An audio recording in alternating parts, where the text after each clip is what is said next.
Oi, tudo bem com vocês? Tô eu aqui mais uma vez para nós estudarmos, conversarmos um pouco de história, né? Falarmos um pouco de história. História é sempre bom, é bom nós termos conhecimento, nós buscarmos informações, porque história nos ajuda a compreender o nosso passado, o nosso presente e antever o que pode acontecer no futuro. Não é verdade? Muita gente fala que história é só coisa do passado, não é não, viu, moçada do sexto ano? Um grande abraço para vocês, espero que vocês estejam estudando bastante. Essa aula foi organizada pelo professor Everton Silveira, tá bom? Aqui para a rede de ensino aqui da Secretaria Municipal de Educação de Passos, Minas Gerais, e eu, professor Hernani Freitas, vou fazer a narração para vocês. Espero que vocês aprendam bastante, entendam bastante nosso videozinho aí, tá bom? Vocês estão vendo de fundo aí um feudo, né? Um feudo, né? Aqui é o castelo feudal, as casas em volta, né? O manso feudal. Então, bora lá. Nós vamos falar hoje das transformações na Europa feudal. Deixa eu compartilhar aqui com vocês, né? Deixa eu ver aqui. Opa! Tá aqui, né? Tá aqui o compartilhamento. Então, a nossa aquelas transformações na Europa feudal, e bora lá conversar um pouquinho sobre a Europa, o trabalho, as práticas agrícolas na Europa feudal. Tá bom? Olha, a partir do século XI, houve mudanças na forma do uso da terra, né? Como a terra era usada, como que eles faziam. Então foram introduzidas a rotação de cultura. O que era a rotação de cultura? Geralmente eles tinham três grandes pedaços de terra, né?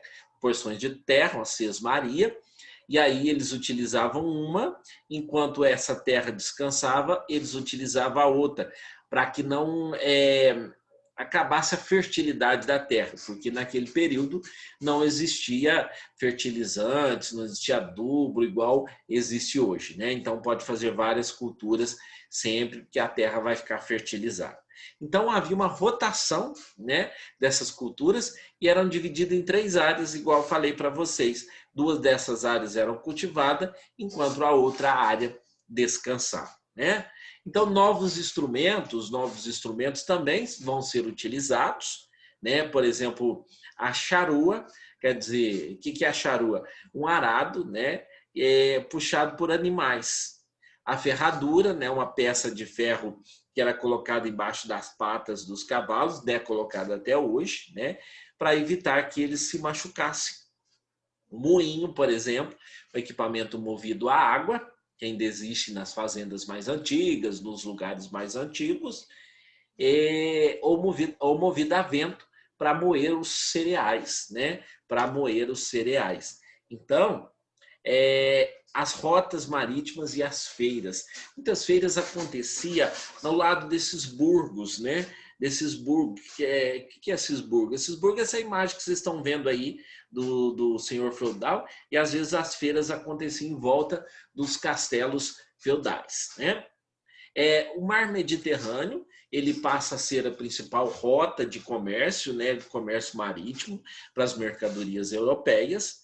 Mais para frente, eles vão descobrir aí o Oceano Atlântico. Até então o Oceano Atlântico está quietinho lá no lugar dele, a partir do século XV. E aí eles começam a transitar, buscar mercadoria na Ásia, começa a transitar pelo mar Mediterrâneo, né, usando as embarcações que não são tão modernas quanto agora, mas que já dá para fazer essa travessia, né?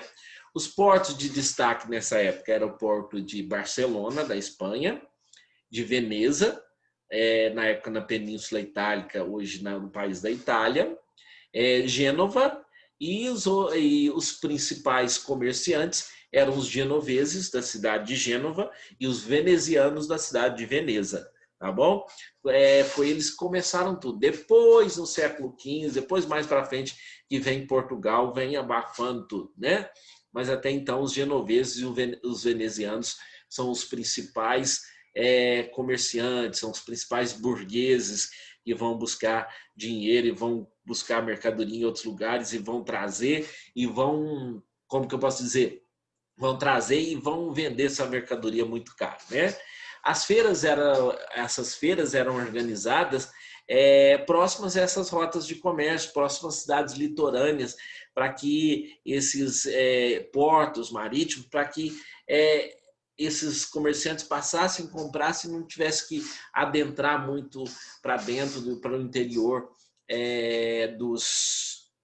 das nações, dos estados, né, dos lugares aonde eles vão. Então, eles vendiam e compravam especiarias. O que eram especiarias? Perfume, couro, azeite, canela, noz moscada, pimenta, né, açúcar, sal e muitas outras coisas. E nesse período também surgiram as corporações de ofício. O que eram as corporações de ofício? Essas corporações de ofício eram umas profissões, né, que existiam, que, por exemplo, a profissão de sapateiro, ferreiro, artesãos. Então, nessas corporações de ofício, os profissionais se reuniam, né, para decidir os preços que eles iam fazer dessas mercadorias, que eles iam prestar, ou até trabalhar um pouco juntos, né? Isso era chamado de corporação de ofício. E aí vai aparecer os burgueses, né? Quem que eram os burgueses? A maioria das cidades na Idade Média, elas eram cercadas por altas muralhas, né? E aí surgiram os burgos. Os burgos eram essas fortalezas, igual vocês estão vendo aí de fundo, né, na gravação, de fundo, eram sítios fortificados, ocupados por uma guarnição militar, por alguns militares, e pelos civis, né, que faziam a manutenção, trabalhava lá para o senhor feudal, né? Então, em caso de ataque do inimigo, era de obrigação dessas pessoas, dessas populações que viviam fora das muralhas, defender o senhor feudal, né, ajudar na defesa do senhor feudal. E olha que o senhor feudal também tinha seu grupo lá, tinha a turminha lá, tinha seu exército particular, né? Nos burgos ficavam os comerciantes, os artesãos, e nesses locais foram se formando também os comércios. Daí mais para frente vai se formar vilas, vai se formar cidades, e aí vão se organizando, né? Então, esses comerciantes que passaram a ganhar muito dinheiro são chamados de burgueses. Eles não eram nobres, igual os senhores feudais, mas eles começam a ganhar muito dinheiro e depois, mais para frente, vocês vão ver que top, e eles vão ganhar muito dinheiro e os nobres vão ter que engolir eles, né? Então, aí depois tem as atividades que vocês vão realizar com sucesso, tá bom? Fazer as atividades, tudo certinho, mandar para o seu professor. Se tiver alguma dúvida, volta lá, vê o vídeo de novo, leia com tranquilidade o texto, não veja só o vídeo, leia o texto, tá bom? E depois que fizer tudo, tiver tudo tranquilo, aí pode brincar, pode ficar tranquilo. Mas primeiro estudar, tá bom? Estudar é bom, ajuda e sempre resolve. E traz para a gente muito conhecimento. Beleza? Vou interromper aqui o compartilhamento, tá bom? Tá aí de fundo de imagem. Espero que você esteja aprendendo bastante. Qualquer dúvida, fale com o seu professor, pergunte para o seu professor, não deixe de responder a chamada para o professor, não deixe o professor sozinho, tá bom? Porque o professor está esforçando muito para deixar as atividades legais e prontinho para você. Ó, um grande abraço para vocês. Até a nossa próxima aula.